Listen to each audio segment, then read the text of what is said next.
Hi guys, and welcome to this walkthrough of Cat Interstellar. Now yesterday I released a video with a developer review of the studio behind this game, and that footage was recorded several days ago. So yesterday they released a new build, and I thought I'd take the opportunity of wandering through it just to show you the game in its entirety as it is today, as kind of a bit of a follow-up to that video. Now there's quite a bit of talking in this by the droids, so during those periods I'm just going to keep quiet so you can understand what they're saying.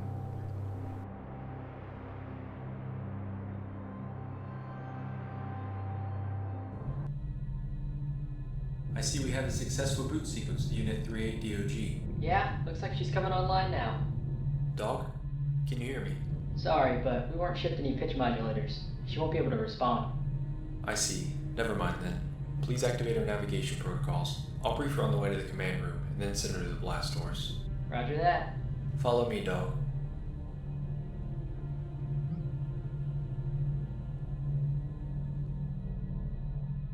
Welcome to Mars, dog.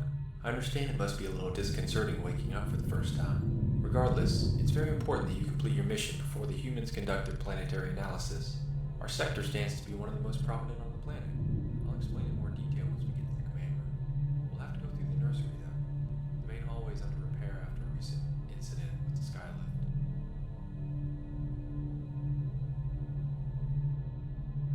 Even though we were originally tasked with producing and infusing ammonia in the atmosphere, we've had a tremendous amount of success engineering certain strains of plants that can survive on the planet. It's also important to note that the glowing bacteria on the left is one of the greatest scientific discoveries in human history. You may also encounter our short-haired test companion at some point. Every now and then you can find her prowling around the plants in here, but she mainly sticks to the air ducts. I'll try to make this quick because we need to get you in the mines as soon as possible. The reason you're here is because we recently discovered a generous deposit of graphite while anchoring the skylift. Unfortunately, we've had some difficulty finding its exact location. Over the next few months, you'll be helping us mark the deposits. Those are becoming increasingly common. It wasn't completely unexpected, but we are finding that some of our more aggressive terraforming techniques may have some unforeseen results. The research division has not yet had the opportunity to conduct a thorough investigation into the geology of this planet. Much to their frustration, the UNC has placed rush orders on our excavations, and it appears unlikely that any further environmental studies will take place in the near future. Alright, time to get to work. Head down the stairs to your left. The exit is at the end of the hallway. Android 341 will tell you how to get to the mine. Now the unit that's being controlled is called a DOG, a DOG, and this build just has some issues. It's a new model, and if you see at the back, the fins are not quite accurate. Also, one small thing, right at the very beginning when there were two bots talking in that room, that's the first time I found that second bot. I always had this kind of vision of a disembodied voice coming out of speakers, so I was quite pleased for some reason to be able to actually find him. So let's move on to the next section. How's it going? Hopefully Android 1 didn't bore you too much with the details. I'm sure you're anxious to get to work. I'm going to activate your P thrusters now. Whee! You should be able to cover twice the distance when you need to. You'll also be able to jump, kind of like an actual dog. I know Android 52 needs some help over at the mine, but he's the last one who's going to complain if you're late. Feel free to explore the base some more, but don't let Android 1 see you using those thrusters inside. Alright, I'll get these blast doors open for you. If you get lost, just follow the signs. Now think back over what that android just said. At any point did he mention fertilizer? No, he didn't. So this is the second playthrough I've done of this morning. The first playthrough I didn't pick up the fertilizer and thought I must have just missed it when he was talking about it. But it's a bug in this particular build. So the fertilizer is not mentioned by that droid. It was mentioned in the earlier build. And what they've done is to cut out quite a lot of the speech that the androids do, because it was pretty long-winded beforehand. It's much tighter, it's much more concise now. But this is definitely, I suspect it might be a bit of an early build because there's several issues with this one. And that's one very clear one. The deliver fertilizer you see in front of you now, that is something which is new. So they had waypoints in the last build, which you press Q to activate. This time they're bringing them up automatically. Now, one thing you can say about this game, it does have some beautiful vistas. This is one of my favourites. I didn't know they had a dog up and running. Thanks for bringing the fertilizer. If you don't mind, just put it in the dispenser. It'll automatically mix in with the well water and send it to the sprinkler system. Thanks a lot, dog. That should do it for today. I think Android 52 needs some help over at the mine when you get a chance. So at this point, I just want to kind of have a wander around here. It is a nice little area.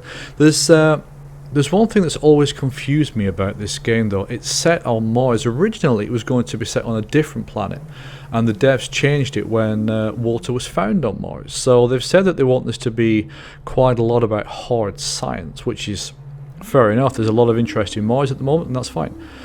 But the bit that I don't understand is that it's a blue sky, and as you can see, it doesn't look or feel like Mars. I just wanted to go up here to have a kind of a quick look around this base, and there's a collider there which doesn't allow you to drop down. So maybe they'll fix that in the future. There's also a slight bug here. You just turn around and there you go, so you can see through that texture. This is minor stuff, but it's useful for the devs to be able to know. So they changed where it's placed into Mars, but it doesn't have a Mars environment. It has a very earthy environment. There's clouds, there's blue skies, so there's no real abrasiveness to the atmosphere that I can tell. So the question mark is, how far along in terraforming is it? If it's significantly far along, then all this makes sense. If it's very early, it does not make sense. And that's kind of one of my question marks about the game, is just how far along is it terraforming. Now, another thing is they've added for this build, right at the very beginning when you start the game, it does mention that the gameplay at the moment is about 15 minutes, which is true, and that the gameplay when it's finished will be about an hour. So that's actually a nice little addition, and one of the things that I do like about these guys is their honesty and their communication towards the community is actually pretty first rate. They genuinely value their community, and that's really something I like to see in a developer. Now, this box is something that becomes interesting. Again, at the beginning you heard about the mine, and you heard, well, that was it. The bot at the beginning said go to the mine. So I did the fertilizer thing because I knew about that. I'm doing this now also because I know about this. So it's not mentioned in this particular build. Again, I think it's because they've cut out a lot of the dialogue. Dog, glad to see you moving around on your own. We've had some pretty bad luck around here lately. An earthquake caused a small explosion in one of the turbines, and the aftershocks sent a ripple through the links. I'm not gonna lie, it was pretty cool to see this thing tear itself apart. One of the links even landed on the base. Android 1 obviously wasn't too happy about it, but for the most part, we got everything working again. I'm really surprised it wasn't worse. We were in the middle of a graphite shipment when it happened. Some of the crates we were sending up went flying. We could really use your help tracking them down if you have the time. You should start to pick up faint traces of graphite in the air when you're close. You'll know it when you see it. There's only 3 left, so just place them in the skylift when you find them. Try not to drop them in the pit, or we'll never get them back. I'll be here when you're done. So we saw one box on the way in. This is a second box, so we already know the location of 2 of them. Now, this kind of particle effect is, I think, being generated by the graphite sensor, which is the glowy green thing, for want of a better phrase, on the front of dog. So that gives you an indication of where the boxes are. That first box tends to spawn that location. I think the boxes move slightly, but they don't move a big deal, so it's not really random locations. If you look in the same area each time, you'll find them in about the same location.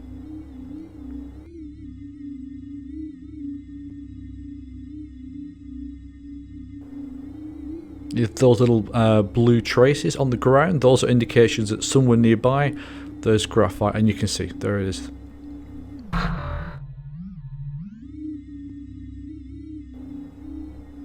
That big tower is a sky tower. Later on we go through a series of caverns, and just make a mental note of that, the size of that sky tower, because that becomes important later on.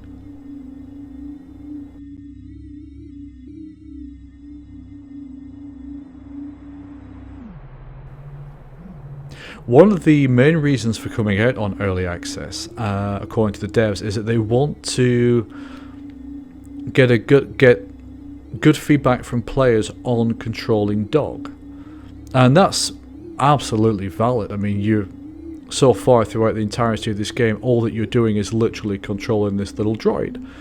The controls actually feel pretty good, to be honest. There's nothing, it's not twitchy, there's nothing which is overly unusual. You can do a double jump, which is slightly strange. Granted, you got the thrusters, so you can certainly put into the lore something about that. But it does seem, it says at the beginning that you can now jump like a dog. Dogs don't double jump. But again, it's not a dog, so.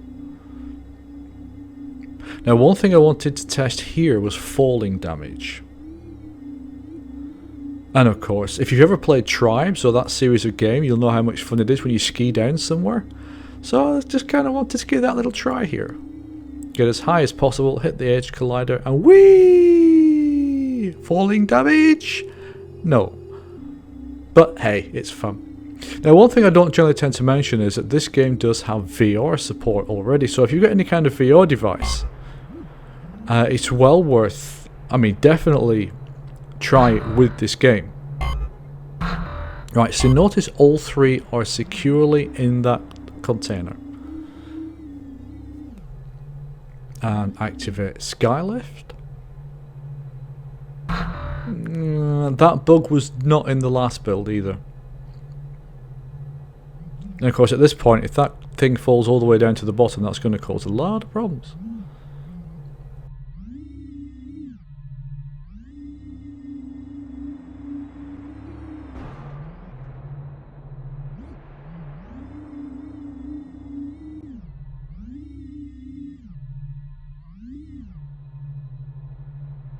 Thanks for the help, Doc. You saved us a lot of time. Anyway, Android 52 has been messaging me since you left. He wants you to meet him over at the mine. If you follow these green power tubes back, you should see him on the left. There's 2 light posts out front.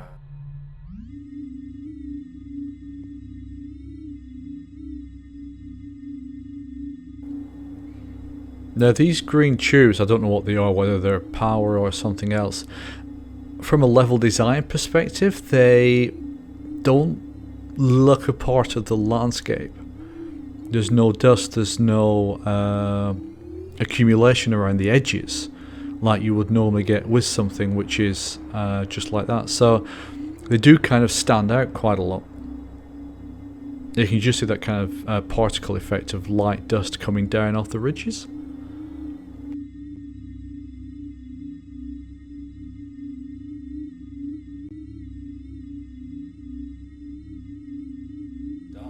Glad to see they got you up and running. I trust you're comfortable using your equipment. These mines are inherently dangerous, so stay focused and don't jump down any pits. If you find yourself needing to jump across a large gap, your P thrusters are capable of producing a secondary blast midair. It'll help navigate the mines, but won't save you from a fall. You shouldn't need them in here, but they'll be indispensable as you get deeper in the mine. That's the alarm for the pressure sensor. Stay close.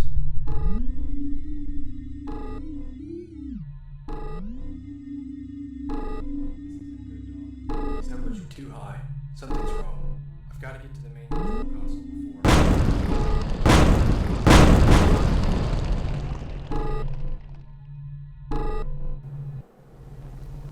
Now that is basically the end of the game as it is now, and as you can see, it's not really a game, it's a tech demo, a pretty one, and if you've got VR, it'll keep you busy for a little while, but it's not really a game yet.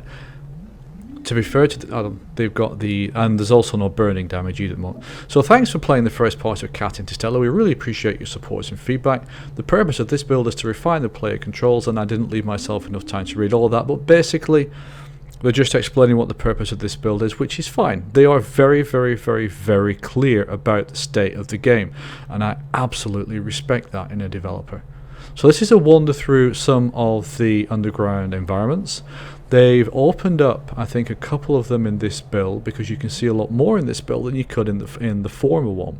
And there's that kind of glowy algae or whatever it is, which is the world's most important scientific discovery.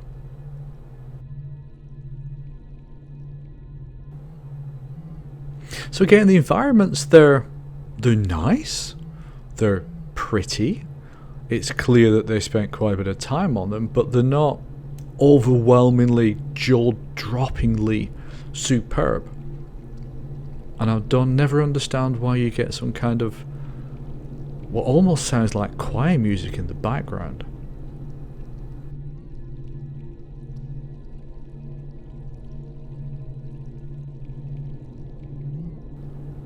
And there's a second message just ahead which says, sorry, but that's really the end for now. This was in the last build, and at this point you could not go any further. So this is the section that they've opened up for this build.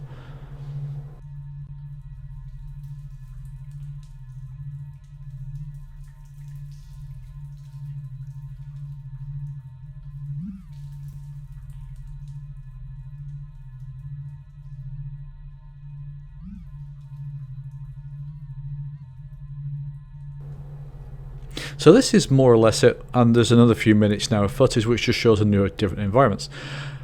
As I say in the developer review, the thing that gets me with this game is you can definitely see the potential, and they spend a lot of time on the environments, but if the sum of the game itself is going to be effectively pick something up, move it to a different location, is that worth €4? Really? Is there going to be an engaging storyline? They're saying April 2016 for when it will be finished, and it's possible they'll hit that, but I can't see how they can hit that and have a game which is worth playing. So these are all kind of questions for the developers, and I can definitely give them a great rating for the work they do with the community. But the game itself leaves me with several questions. Now, earlier I mentioned about the Skyfreight tunnel, or a Skyfreight crane, whatever you want to call it, tube. This, I believe, is the base of it. I think we might be underneath it. It certainly looks like the base of it. And my kind of question is, who builds something so tall, which requires so much engineering, and then leaves these kinds of rocks still standing near it? I mean, you'd shoot the engineer that did that. It looks pretty, but it's practically nonsensical. Still, that is the walkthrough of Cat Interstellar as it is today. If you'd like to see the developer review, which was posted yesterday, please click on the link and let me know what you think. Is it a game that you'd buy? Is it worth €4? Do you back the developer? Well, that's it for now. Enjoy your gaming. Take care.